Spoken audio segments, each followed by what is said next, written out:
Operation Collision Point has just released at the test server, and with it comes a new operator rework to Blackbeard and a few more minor reworks that messed up the meta drastically. So, with the season's full release right around the corner, in today's video, I'll be doing a new and updated attacker tier list, same as always. The operators will be ranked in alphabetical order, and timestamps will be in the description for your viewing needs. So now let's go ahead and get into the video. Now, the first operator we're going to be placing on the tier list, since we're going in alphabetical order, and Ace is going to be going at the top of S tier. Ace is in the S tier for obvious reasons. He has an amazing gun in the form of the AK-12. His hard breach utility is just realistically unmatched. He basically replaces Thermite in his role for opening walls, and he can also compete with operators like Maverick for opening walls as well, because he can do it from a range, he can do it at an insane pace, and because of him doing it at such a fast pace, he can a lot of the time stop a bandit from bandit tricking. Just honestly an amazing operator, and arguably the best operator on the attack.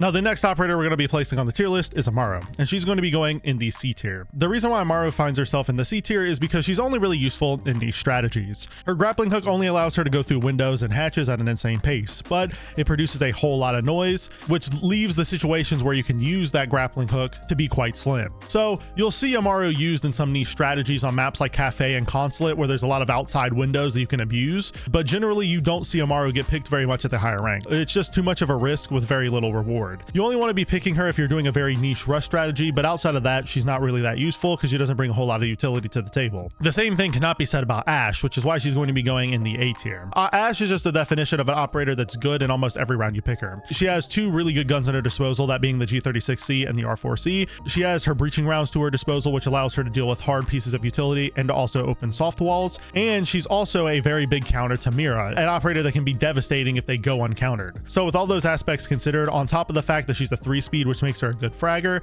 I don't think you can go wrong with picking Ashe in pretty much any round, which is why she's going in A tier. Now, Blackbeard is going to be a controversial operator on many people's tier list because with the release of Operation Collision Point, he just got reworked. And that rework gives him access to a riot shield now, which he can use in combination with his primary weapon. Basically, Blackbeard can walk around the map, and then when he ADSs, the glass at the top of his riot shield will fold down, allowing him to take gunfights on the enemies with his AR.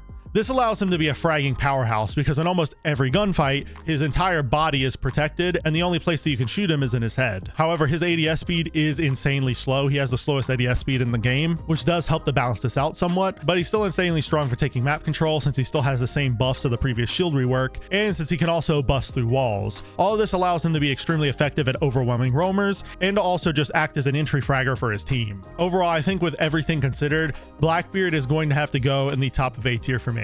He honestly could make it up to S tier once I put a little more hours into him, but right now I'm not super confident in that ranking because his ADS is a little bit on the slower side, but he's definitely at the very least going to be an extremely influential operator. Now, moving past Blackbeard, we have Blitz, who is an operator that got massively nerfed in this new update. That's because now when shield operators melee an opponent, they no longer take any damage. So Blitz can no longer get up close to an opponent and then melee them. This is a huge nerf to him. Not to mention that also in this update, Ubisoft made it way easier for defenders to activate the suppression mechanic, which means now all defenders have to do to slow down a shield operator, shoot them 5 times, and then they're suppressed, which is a pretty major nerf. And then they also remove shield operators melee priority, which means that if a defender and a shield operator melee each other, the shield operator's melee will no longer take priority in that melee interaction, which all of that combined hurts Blitz a lot because Blitz used to thrive in the close range. He has to get up close to an opponent to be able to flash them, and then once he did flash them, he'd be able to ADS onto them or melee them. Now that's no longer the case because when he flashes someone, they can very easily pull off a cheeky melee onto them since Blitz no longer has melee priority, and they can also just shoot his shield, to stop him from getting up close in the first place.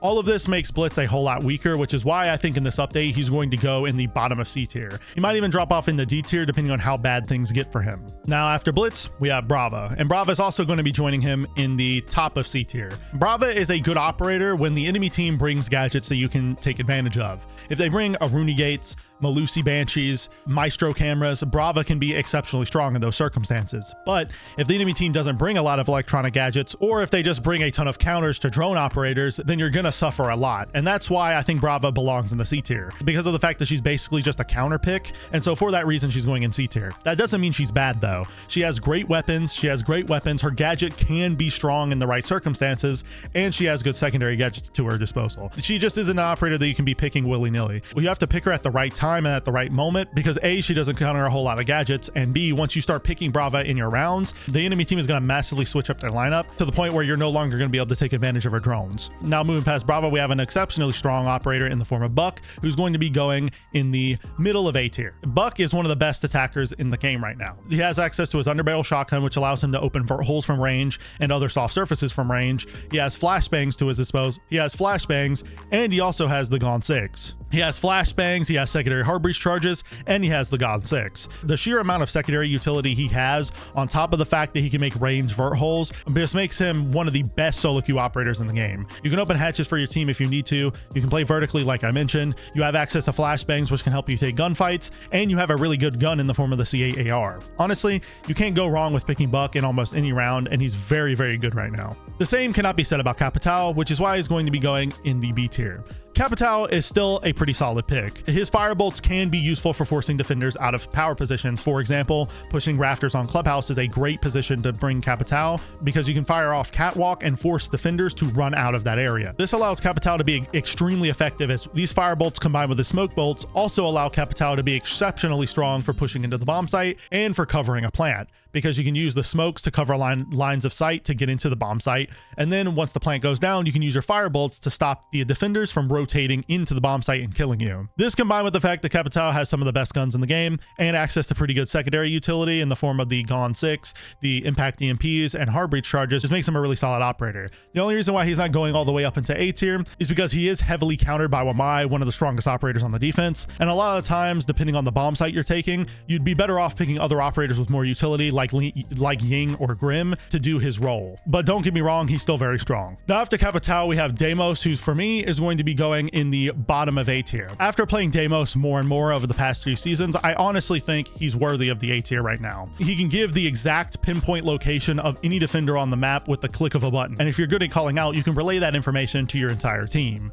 This, combined with him having access to frag grenades, his weapons being pretty decent as well in the form of his revolver and the AK-74, just makes him a really solid pick for clearing out roamers or for just getting aggressive on the enemy team. Now after Deimos, we have Dokkaebi, who's going to be joining Ace all the way up in S tier. Dokkaebi, despite her rework, is still an exceptionally influential operator in Siege. She, with the click of a button, can force all defenders off their cameras and force them to all produce really loud audio cues. She also still has access to an insane amount of secondary utility, having access to a Gone 6 or a machine pistol, and having access to flashbangs, smoke grenades, or impact grenades. This really just isn't heard of from any other operator in the game right now. And her being a 3-speed on top of that with a really good DMR just makes her objectively overpowered. Honestly, Ubisoft should probably go back and nerf Dokkaebi a second time, because right now she's still in way too strong of a state. The same cannot be said about Finka, who I think has kind of fallen off a little bit, and that's because of specifically the shield changes in collision point. Finka is an operator that is exceptionally strong at supporting shield operators because her surges can heal off chip damage that gets dealt to shield operators, because a lot of the time when you're pushing with a shield operator, the enemy team is just going to start chucking all their explosives at you. Finka can help you deal with that, and then on top of that, she gives you faster ADS speeds on a shield operator, which can be massive and help you take gunfights against opponents a lot easier. And since Montagne and Blitz probably aren't going to get picked as often, I think Finka is going to suffer a lot. Now, what I will say is that Finka probably will have a huge influence on Blackbeard. You probably will see a lot of Blackbeard and Finka combos going into the future. So I do think overall she's still a very solid operator. I just don't think she's as good as she was. So I'm going to be putting her towards the bottom of B tier. I'd like to see how she ages as time goes on in this season, but for right now, I think that's a good place to put her. Now after Finka, we have another operator that's going to be going in B tier, and that's Flores. Flores is a really solid pick in situations where you need to get rid of a lot of explosive utility. If the enemy team is bringing a deployable shield and they have a lot of nade denial, Flores is the perfect operator for that job because he can just ignore all that nade denial and just drive a drone straight onto that shield and blow it up. He can also be useful for dealing with operators like Azami, who's still very much in the meta. And then Flores in his kit has access to flashbangs and the AR-33. Overall, just a really solid operator that you can't really go wrong with picking, especially since explosive utility is so prevalent in Siege. Now after Flores, we have an operator that's going to be going in the top of C tier, and that's Fuze. The reason why Fuze I think belongs in the C tier is because he can be useful in niche situations. Like for example, if you want to get a lot of vert holes open at once, you can place a cluster charge on the roof above the vert holes you want to make, or you can place them on a barricade nearby or on a wall and then set them off. And then the explosive will blow up the floor, giving you lots of lines of sight. You can also use his cluster charges to destroy utility on the bomb site, which can be huge as well. However, those are the only real situations where Fuze is useful. And when he's placing these cluster charges, he's making a whole lot of noise, alerting pretty much every defender in the nearby area that he's doing it, which opens him up to lots of nitro cell kills, which opens him up to dying to nitro cells a lot.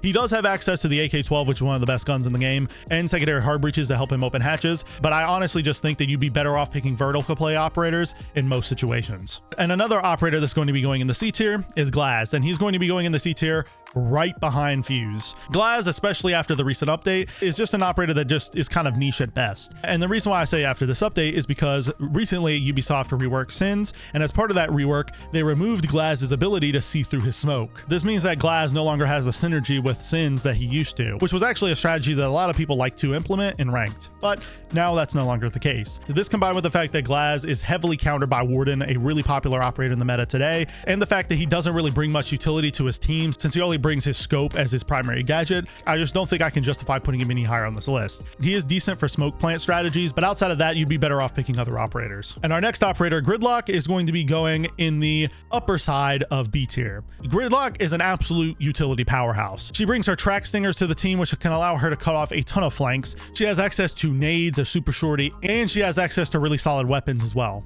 Overall, she's a very strong operator if you need flank watch utility, and that's why I put her in the B tier. Next up after Gridlock, we have an operator that shot up a lot in the meta recently, and that is Grim. And he's going to be going in the top of A tier. The reason for this is because Grim's bees can be exceptionally strong at giving you information on where enemies are in the bomb site, and they can be useful for cutting off rotations, and they can be useful for executing onto the bomb site. This is why Grim is such a popular pick in Pro League and in higher ranks, because his utility is just realistically unmatched for pushing the bomb site. You can spam his bees into the site, and you get so much information on where the defenders are located, and if you can manage to get a plant down, you can use his bees as well to just stop the enemies from being able to rotate onto you. He's by far one of the strongest operators for taking map control for that reason, and when you consider that he also has access to IQ's commando, which is exceptionally strong, and he has access to EMP impacts, hard breach charges, and the bailiff secondary shotgun, I think there's no question as to why he belongs in the A tier. Now moving past Grim, we have Hibanna, who's going to be going in the middle of B tier.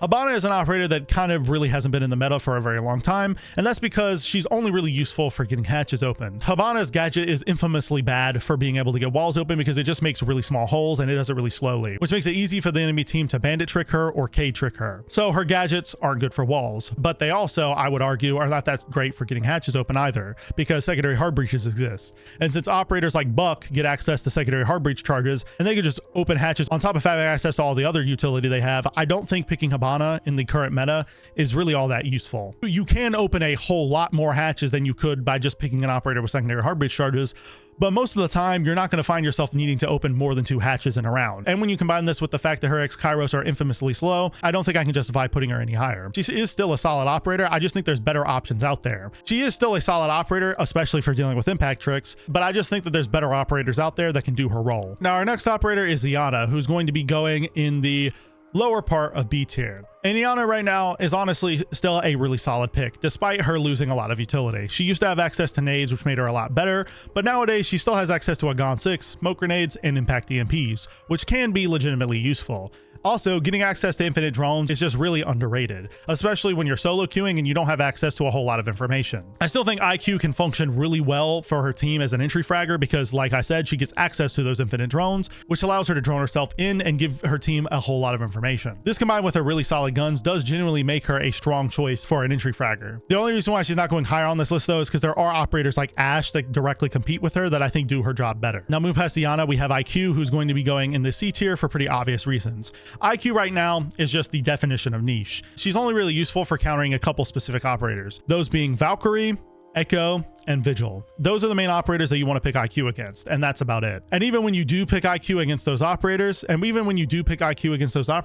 her gadget doesn't actually do much outside of just gathering the information. You still have to send an operator or a Twitch drone or something like that into the map to actually destroy those pieces of utility. Overall, IQ still is useful against those specific operators because she does have access to great guns and frag grenades, but generally you shouldn't be picking IQ all the time in every round. You should just be picking her against those specific operators. And so for that reason, reason I'm going to be putting her in the C tier. Now moving past IQ, we have Jackal, who's going to be going in the top of A tier, I think slightly behind Deimos. Jackal, despite being nerfed many times throughout the years, is still an operator that performs exceptionally well in the meta. His ability to track down operators is exceptionally underrated, especially since you can just use his scanner to follow footprints and you don't have to necessarily track the operator. This allows Jackal to get info for free without warning an opponent, which is strong. And he gets access to his great guns, he gets access to a secondary shotgun, and solid secondary gadgets. Just overall, a really good operator, especially if you're wanting to try to roam clear. Now after Jackal, we have our next operator, Callie, who's going to be going in the D tier. Callie is an operator that has struggled for a very long time, and that's just because she's stuck on a sniper rifle. And sniper rifles in Siege really aren't that good because there's already the one-shot headshot mechanic that you can use to your advantage. So you don't really need a one-shot sniper rifle in Siege because you can one-shot with every gun in the game. So since she's stuck with this primary weapon, she suffers a lot in fragability. And her gadget realistically just doesn't make up for that lack of lethality. All it really does is allow her to destroy 4 pieces of utility or to destroy bandit batteries or cage charges through walls. Ubisoft really does need to go back to the drawing board and come up with some way to make Callie a little bit more viable in the meta. The same thing cannot be said about Lion, who's going to be going in the lower half of A tier. Lion is very similar to operators like Jackal and Deimos. He's a roam clearing operator by design. What you do with him is you drone out a defender, find their location, and then activate his E1D. This forces the defender to either stand still and allow you to pick up a free kill on him, or it forces the defender to run away and get pinged repeatedly. This allows Lion to be exceptionally strong for that purpose, but his pings are also useful for slowing down an aggressive enemy team. If you know you're going up against players that like to run out a lot or like to get really aggressive onto you, bringing a Lion can hamper that aggression because at the click of a button, you can force those defenders to slow down. I really like Lion for that reason, and then when you combine that with the fact that he has great secondary gadgets and really good primary options, I don't think you can go wrong with picking Lion in pretty much any round on any map. Now, I cannot say that about Maverick, which is why he's going to be going in the bottom of B tier. Maverick is an operator that suffers a lot from the fact that his gadget is just exceptionally slow, and it takes a lot of time to open a wall with Maverick. And when you combine this with the fact that he's extremely vulnerable while doing so, it makes it hard to justify bringing him, especially with projectile trails being a thing now. A defender can very easily throw their nitro cell through a Maverick hole now because they can see the projected trajectory. This makes Maverick even weaker than he was before, which is why I'm going to be putting him in this position. He's still a solid pick for making bullet holes and reinforced walls, especially since they're silent, but if you're picking him to open a full breach, there's a lot of other operators on the Siege roster that can do that job better. Now moving past Maverick, we have Monty, who is an operator that has been nerfed in the recent patch, but I still think he's exceptionally strong, which is why I'm going to be putting him middle half of B tier. Like I mentioned with Blitz, Montagne suffers from all the same issues. He now no longer has melee priority. He can very easily be suppressed by the enemy just shooting a couple bullets into him, and now if the enemy team melees him multiple times, eventually they'll be able to see his feet and shoot him. So Monty is a whole lot weaker than he used to be. But you have to keep in mind that Montagne before this nerf was all the way up in the top of A tier, and he was arguably one of the best operators in the game. So I think now after the nerfs, he still will be a decent operator. You can still use Montagne to gather a ton of intel on the enemy team, and as long as you have a teammate near you, you shouldn't have to worry about getting meleeed to death. The only real concern with Monty is that the suppression nerf is probably going to be a major hit to him since he won't be able to get as aggressive as he used to be, but I still think he'll be solid for pushing power positions and slowing enemies down. Then after Monty, we have Nokk, who's going to be going in the bottom of B tier. I think Nokk honestly is in a pretty decent state right now. Her gadget being basically infinite, allowing her to walk around the map for a significant amount of time without being visible to cameras, is really solid, especially since she can just stand in a hallway for the entire match and go completely undetected. This allows her to pull off plays that no other operator could, because if the enemy team has a hole in their lineup, like they didn't put barbed wire on a staircase or something, Nokk can abuse that heavily. The only issue with Nokk is that if the enemy team does bring a lot of traps, then you're kind of screwed, which is why I can't justify putting her any higher on this list. But trust me, if you drone out in the prep phase and you know the enemy team isn't bringing a trap operator, bringing Nokk can be exceptionally strong. Now after Nokk, we have Nomad, who's going to be going in the top of C tier. I think Nomad is an operator that is incredibly niche right now, and the reason for that is because our air jabs produce a loud audio cue which warns any defender nearby that they're there, and the fact that air jabs can very easily be avoided. All they take is one bullet, and the enemy team can crouch under a door frame that you put an air jab on very easily and just shoot the air jab outright. This means that Nomad isn't really an operator that you can rely on to watch your flank, and in my opinion, you'd be better off picking other operators like Gridlock or even Zero to watch your flanks for that reason. Nomad does have really solid weapons and she does have flashbangs, but I just don't think her gadget is strong enough to be picked in most situations. She can be decent for countering runouts, but in my experience recently in ranked, that's about it. Now after Nomad, we have Osa, who's going to be going in the lower part of B tier as well. Osa is a very solid operator in Siege. She has the ability to just hold long angles very easily because she can just set up a shield on a outside breach or on a balcony somewhere and just sit there for the whole round, and the defenders can't really do anything about it. The only thing they can try to do is throw explosives at her to destroy destroy her shield, but they have to respect her being in that position. And this is why I do think Osa can be strong on a lot of bomb sites and in a lot of situations. But there are some maps where Osa can struggle, specifically ones where there aren't a lot of outside walls, and on maps where the attackers don't spend a whole lot of time outside. But those situations are few and far between, which is why I think Osa belongs in the B tier,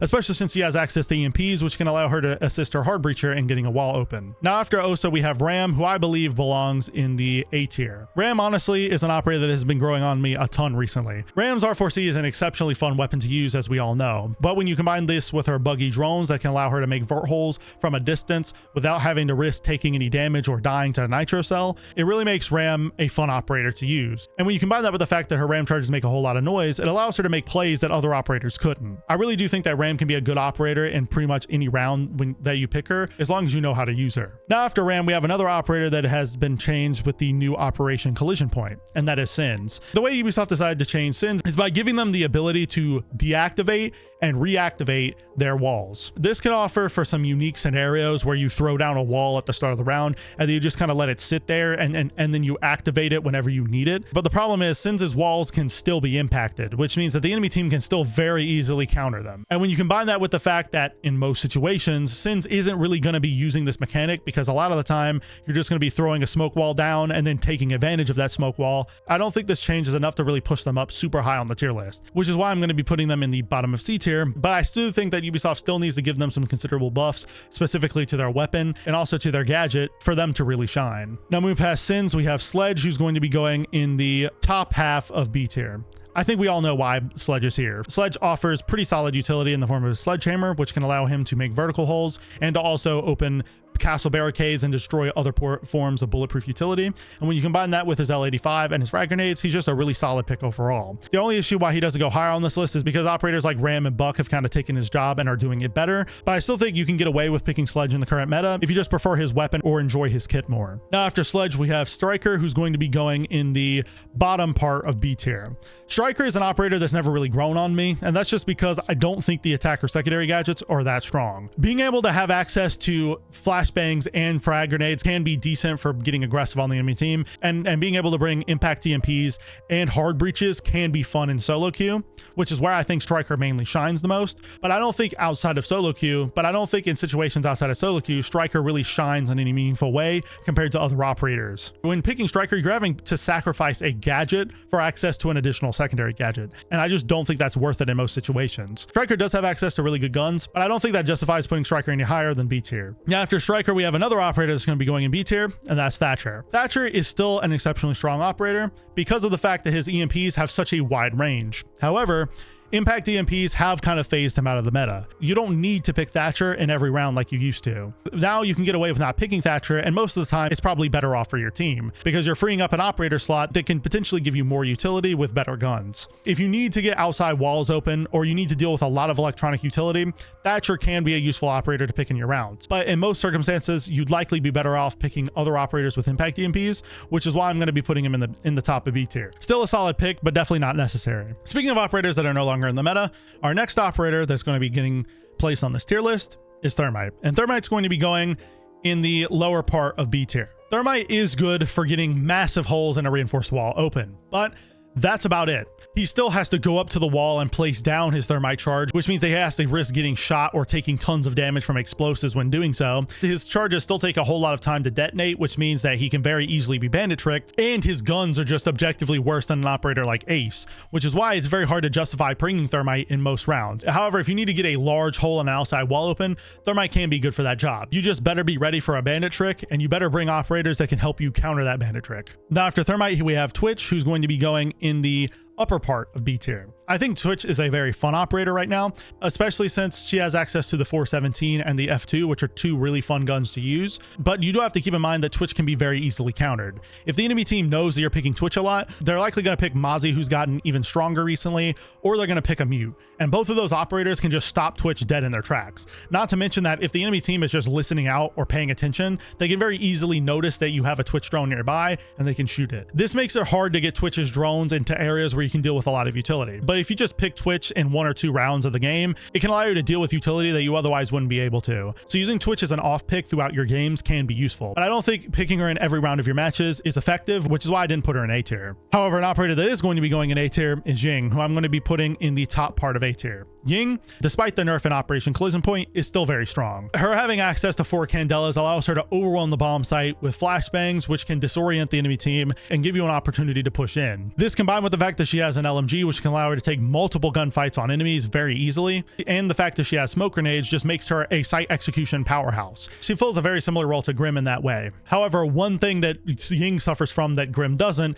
is the fact that she's very heavily countered by Warden, who is an operator that is still very influential, as I've mentioned earlier in the tier list. So because of that reason, I put her slightly lower on the list than Grim. But I still think she's an exceptionally strong operator, despite the fact that her Candelas detonate slightly slower in Operation Collision Point. And another operator that's going to be going up in the A tier is Sophia. I think Sophia is the perfect example of how an entry fragger should work. She has amazing guns in the form of the N762. She has the LMG if she wants to bring that. She has great utility in the form of her launcher that allows her to bring stuns and impact grenades. And she's a 3 armor, which allows her to take more damage in gunfights, which theoretically makes her more effective at entry fragging. I also think Sophia's gun is a lot better for beginners than Ash's R4C, for example. So when you consider that Sophia brings arguably more utility to the table, she brings great guns that can rival Ash's, and she's a 3 armor, allowing her to take more damage and be more aggressive in taking gunfights. I think you have to put Sophia in the A tier above Ash, and that's why I've done that here. Now, after Sophia, the next and final operator I'm going to be placing on this tier list is Zero, who's going to be going